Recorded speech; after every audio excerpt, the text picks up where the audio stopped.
ఇంట్లో రికార్డ్ కూడా అయింది, నేను మీకు చూపిస్తాను.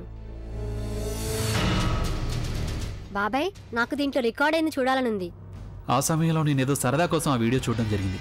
అప్పుడు నాకు ఒకటి కనిపించింది, అది నేను ఎన్నడూ ఊహించలేదు. నాన్న బంటి, ఎక్కడున్నావు నువ్వు? వస్తున్నా మమ్మీ. బాబాయ్ నువ్వు చూస్తూ ఉండు, నేను 5 minutesలో వచ్చేస్తాను.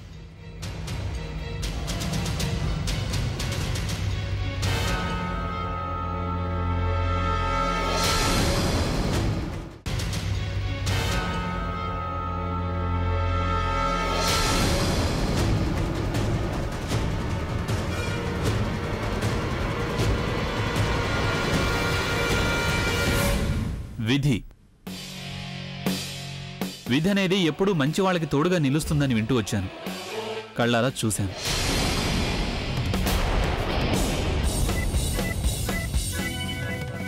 నిజంగా విధి అనేది చాలా గొప్పది. ఎందుకంటే నేనిచ్చిన కారు నా గదిలోనే ఉంది. అందుకే లైట్స్ ఆన్ అయిన తర్వాత ఏమైందో ఆ కారులో రికార్డ్ అయింది, లేదంటే నాకు నిజం ఎప్పటికీ తెలిసేది కాదు.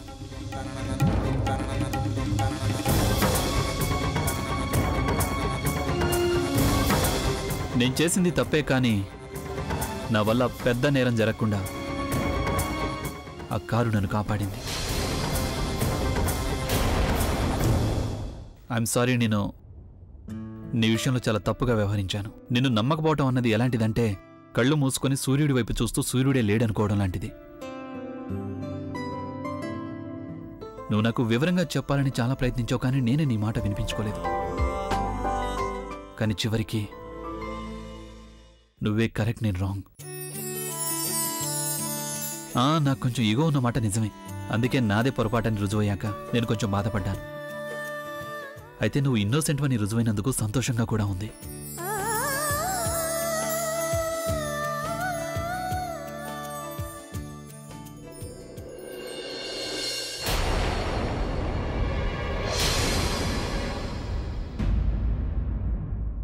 ఇవాళ నన్ను నేనంత చిన్నవాడిగా ఫీల్ అవుతున్నాను. నేను నీ విషయంలో చాలా తప్పు చేశాను. నిన్ను నానా మాటలు అని నిన్ను టార్చర్ పెట్టి ఈ పెళ్లి చేసుకోక తప్పని పరిస్థితి కల్పించాను. నేను నీ పట్ల వ్యవహరించిన తీరుకి అందుకు ఐఎమ్ వెరీ సారీ.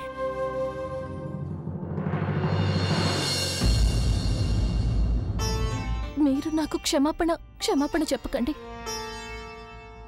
మీరు నాకు క్షమాపణ చెప్పాల్సిన అవసరం ఏమీ లేదు. నా ఆనందం ఏమిటంటే మీకు నా గురించి నిజం, ఇంకా మీ పొరపాటు తెలుసుకున్నారు.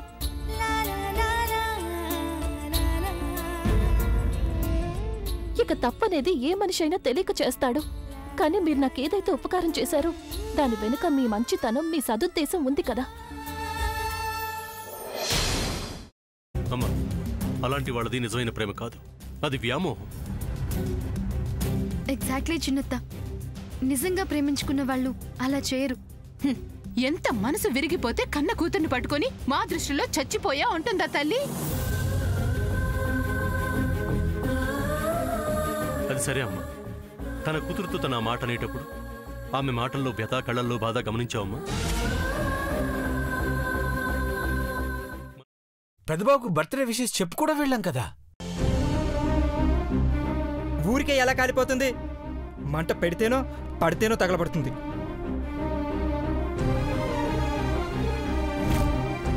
కరెక్ట్ చిన్నబాబు, నీకొచ్చినట్టే నాకు డౌట్ వచ్చింది. పార్వతే షర్టును తగలబెట్టిందనుకుంటా.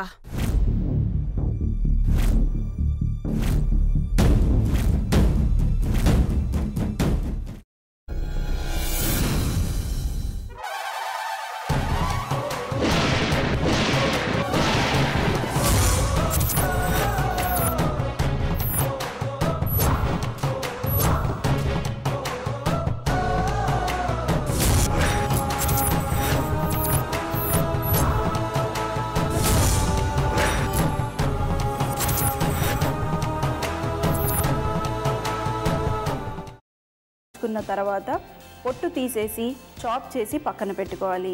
ఒక ప్యాన్లో కొద్దిగా నూనె వేడి చేసి అందులో ఆవాలు, మినప్పప్పు, శనగపప్పు, కరివేపాకు, సన్నగా తరిగి పెట్టుకున్న ఉల్లిపాయలు వేసుకుని 1 నిమిషం పాటు వేయించుకోవాలి. ఆ తర్వాత కాల్చి కట్ చేసి పెట్టుకున్న వంకాయని కూడా అందులో వేసుకుని బాగా మిక్స్ చేసి బౌల్లోకి ట్రాన్స్ఫర్ చేసుకుని అందులో తగినంత చిక్కటి పెరుగు లేదా పల్చటి పెరుగు వేసుకుని మిక్స్ చేసి అన్నంతో కానివ్వండి, చపాతీతో కానివ్వండి సర్వ్ చేసినా చాలా బాగుంటుంది.